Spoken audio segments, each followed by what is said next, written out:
Hello friends, welcome to my YouTube channel. आप सभी का स्वागत है मेरे इस चैनल पर। फ्रेंड्स, आज हम एक नई चीज़ पे बात करने वाले हैं। यह है एचसीएस का एग्ज़ाम एनालिसिस।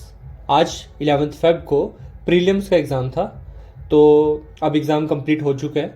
तो बेसिकली आज मेरा खुद का एग्ज़ाम था, तो मैं अपना खुद का ओपिनियन शेयर करूँगा कि एग्ज़ाम कैसा रहा और किस सेक्शन से, कौन सी सोर्स से आपका मैक्सिमम एडवांटेज आपको या मैक्सिमम स्कोर आप कहाँ से ला सकते थे, और जिनका भी नेक्स्ट एग्ज़ाम है, कोई भी और एग्ज़ाम या अगले एचसीएस के लिए भी तैयारी कर रहे हैं, वो क्या अप्रोच रख सकते हैं। तो without any further delay start करते हैं। स्टार्ट मैं करूँगा पॉलिटी के साथ। पॉलिटी का मेरे को आज ऐसा लगा कि ना यार, जैसे आप जितना बार लक्ष्मीकांत को रिवाइज करोगे ना, री रीड करोगे, उतना आपको एग्ज़ाम में बहुत हेल्प मिलेगी। कि क्या है ना कि एक तो चीज़ें क्या कि ना, सिंपल स्टेटमेंट जो लक्ष्मीकांत में मान लो दी हुई है बुक में, वो ना क्या करेंगे, उसी को रिवर्स कर देंगे या बीच में नोट डाल दिया या छोटी सी कुछ ना चेंज कर दिया। अब जो बंदा बार बार उस चीज़ को री रीड कर रहा होगा ना, वो एग्जाम में उस चीज़ को पकड़ लेगा और अपना एक नंबर इंश्योर करेगा कि नंबर पक्का हो रहा है। तो और मेरे हिसाब से पॉलिटी में क्या रहा कि जो आर्टिकल्स होते हैं ना, फैक्ट्स या फैक्चुअल डाटा, उस पर काफ़ी फोकस है। तो आपको क्या करना है, जितने भी स्टार्ट में प्रेसिडेंट से लेके या पार्लियामेंट के और constitutional non constitutional body, supreme court, जितने भी मेज हमारे जो चैप्टर आप रीड करो, कोई भी आर्टिकल आपके सामने आ रहा है, आपको ना एक वो साइड में लिख लेना है और बार बार उसको रीड करना है। क्यों? क्योंकि ना एग्जाम में सीधा आपसे ना आर्टिकल पूछ रहे हैं कि ये आर्टिकल किससे रिलेटेड है। तो आपका इस पर अच्छी ग्रिप होनी चाहिए इस चीज़ के ऊपर। उसके बाद क्या, मैंने पहले जैसे आपको बताया कि मल्टीपल री रीड करो यार। अगर आपने एक बार पढ़ लिया तो दो बार, दो पढ़ लिया तो तीन बार, जितनी ज़्यादा बार आप लक्ष्मीकांत पढ़ोगे ना, आपके एग्ज़ाम में उतना ही आपको बेनिफिट मिलेगा। तो ये बेसिकली मेरे अकॉर्डिंग पॉलिटी से ये रहा। उसके बाद किस किस टॉपिक से क्वेश्चन आए? क्वेश्चन मोस्टली थे आर्टिकल्स के ऊपर थे। उसके बाद सुप्रीम कोर्ट के ऊपर भी क्वेश्चंस थे और मेनली आर्टिकल्स मोस्टली ज़्यादा थे। उसके बाद कंटीजेंसी फंड, पार्लियामेंट के भी कुछ क्वेश्चंस थे। तो ऐसे एक overall mix kind of paper था।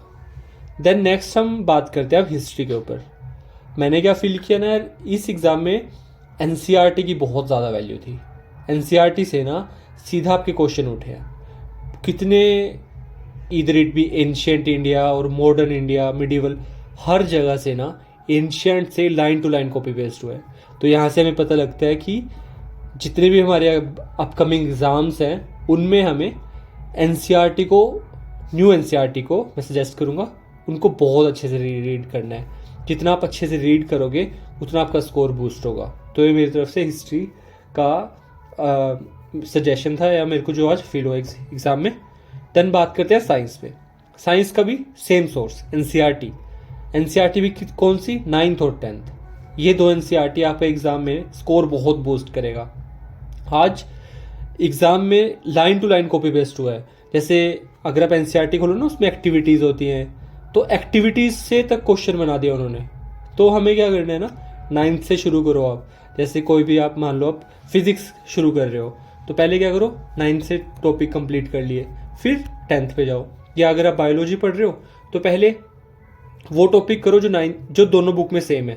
पहले उसी टॉपिक को 9th से पढ़ लो, देन जाके 10th से पढ़ लो। ऐसे क्या होगा, एक तो आपका ग्रिप उस टॉपिक पे अच्छी बनेगी और आपकी अंडरस्टैंडिंग अच्छे से डेवलप होगी।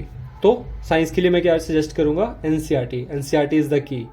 तो ये बात रही साइंस की। अब बात करते हैं हम करंट अफेयर्स की। करंट अफेयर की बहुत वैल्यू है यार एग्ज़ाम में। कोई भी एग्ज़ाम आप दे लो, तो करंट अफेयर आपका स्ट्रॉन्ग होना ही होना चाहिए। करंट अफेयर में क्या क्या चीज़ें आनी चाहिए हमें, जैसे लेटेस्ट चीज़ें हो रही हैं, जैसे अभी हमारा गवर्नमेंट कोई भी स्कीम्स हैं, वो आपको अच्छे से आनी चाहिए। कौन सी मिनिस्ट्री की है, कौन किसको क्या उसमें बेनिफिट मिल रहा है, या उसका क्या एम है, ये आप सबको आने चाहिए। उसके बाद जो ना मेजर चीज़ें हुई हैं हमारी इंडिया की, तो बेसिकली आपको उस चीज़ को अच्छे से डिटेल में रीड करना है। अब इसकी सोर्स में क्या सजेस्ट करूँगा, सोर्स यार आपके अपने हिसाब से है कि आपको जिस जगह से ना समझ आ रहा हो जो चीज़, वो पढ़ो। मैं अपना क्या करता हूँ मैं कि ना, जैसे न्यूज़पेपर पढ़ा ना, न्यूज़पेपर में जो भी इंपॉर्टेंट आर्टिकल्स है जो मेरे को समझ आए, या मेरे को लगा कि इस चीज़ एडिटोरियल से कि इस चीज़ के ऊपर ना मेरे को और अंडरस्टैंडिंग चाहिए या और नॉलेज चाहिए, तो उस चीज़ को गूगल से और पढ़ लो। ऐसे क्या होगा कि ना आपके पास एक कंप्लीट नॉलेज होगी।